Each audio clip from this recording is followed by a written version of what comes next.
In this community, we have nothing doing unless this illegal mining. We know it's illegal, but we have nothing doing. Farms, when we go to farm, there's no fertilizer. If you don't apply fertilizer, you cannot get a good deal. So we are dependent on this small-scale mining, small, so that. And you have the victims of national security operation in the Upper West region.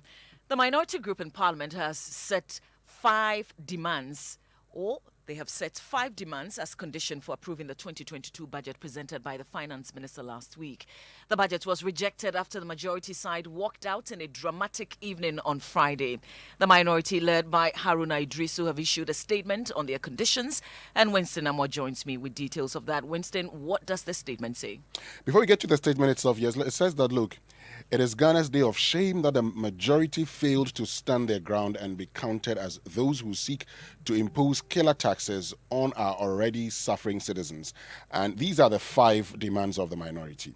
Suspend the electronic transaction levy, e-levy, withdrawal of EJAPA, provide for tidal wave disaster, properly reconstruct the wording relating to Aker Energy, and review the benchmark value for imports. Winston Amor with details of the minority in Parliament. They've set out 5 demands as condition for approving the 2022 budget. Well, the majority will have to set a motion of rescission or go to court to overturn the ruling of the Speaker declaring the budget rejected. Julius Opoku-Adjei is a lawyer. He's urging the majority to quickly exercise the options before the fiscal year ends. He spoke on the law. Either way, I mean, this is not purely law, but the legal options open to them is to either to go with the motion to rescind the decision that's been made or go to court. When you take steps and you succeed in vacating it, then the process continues because that doesn't start because the debates ended. Right. It was the voting, before the voting that they worked out. Yes. And that's lawyer Julius Opoku-Adjei. He's head of Opoku-Adjei & Co. speaking on the law on the Joy News channel. Government has declared December a COVID vaccination month with some identified groups such as health workers, security agencies, schools and commercial drivers earmarked for mandatory vaccination. Also, persons unvaccinated may not be able to visit nightclubs, beaches and sports stadiums. These are among set of measures announced in response to rising cases of COVID-19 in Europe and South Africa. Director General of the Ghana Health Service, Dr. Patrick Kuma-Boaje, said the target to vaccinate 20 million Ghanaians by the end of the year is on course with the availability of several doses. We are looking at all the 3 arms of government.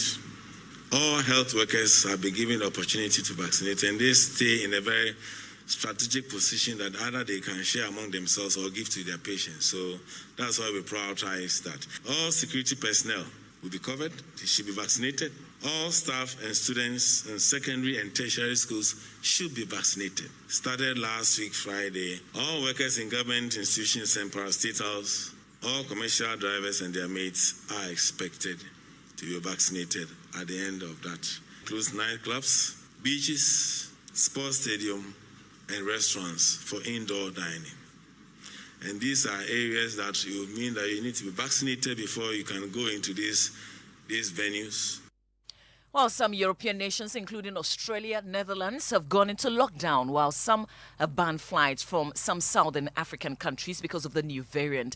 Dr. Kuma-Boaje says the country's borders remain closed. About 21% of the expected population have been given at least their first dose, and 7% are fully vaccinated. But that is, looking at the way we are ramped up, if the people cooperate and everybody comes for their vaccine, we can significantly meet these targets that we set for ourselves. Our land borders remain closed, and I think remaining on the situation now, it may remain closed. I don't have the power to say that, but at least for now it's closed. Director General of Ghana Health Service, Dr. Patrick Kuma-Boaje there. What are you doing? What are you doing? I'm not doing anything. So that's the sound of a police officer captured in a viral video sexually harassing a lady in a vehicle. In fact, the video, the police officer is seen touching the exposed thigh of the lady. While the Ghana Police Service have arrested the officer identified as General Lance Corporal Victor Entry-Yeboah. His arrest follows the service's preliminary investigations into the video, which established that he violated the dignity of the lady. In a statement signed by the police, police and described the conduct of the police officer as shameful and despicable. Joy News editor Fred Smith joins me in studio with a copy of the statement. Fred, what more does it say? Well, according to the statement, the IGP, Dr. George Akufu-Dampare, has reached out and spoken to the victim and assured her of thorough investigations and other necessary police support, including psychological care and trauma therapy. The police administration unreservedly apologized to the victim, and the public at large says the matter affects the very moral foundation of our country. And that's Fred Smith there with details of a police statement on a lady who was harassed by a police officer. Now, sponsors of the anti-LGBTQ plus bill will today appear before Parliament's Constitutional and Legal Affairs Committee to make a case for the passage of the bill as the committee resumes its public sitting today. The committee temporarily suspended its sitting, citing time constraints. We'll bring you live updates of the public hearing later today. And in sports, the much-awaited 2021 Ballon d'Or event, which rewards the best players in the world, comes off later today in Paris. As you may well be aware, the 4-hour event will be live on Joy Prime beginning from 5:30 p.m. with a red carpet. Joy Sports' Gary Altsmith is in the French capital and previews the event. It's 3 degrees this morning in Paris. Winter is around the corner, but you can feel the heat of the Ballon d'Or. After a year's absence due to the pandemic, the award returns tonight. Rumors are rife in this city about several things. One, that Lionel Messi will win a 7th Ballon d'Or after leading Argentina to the Copa America title.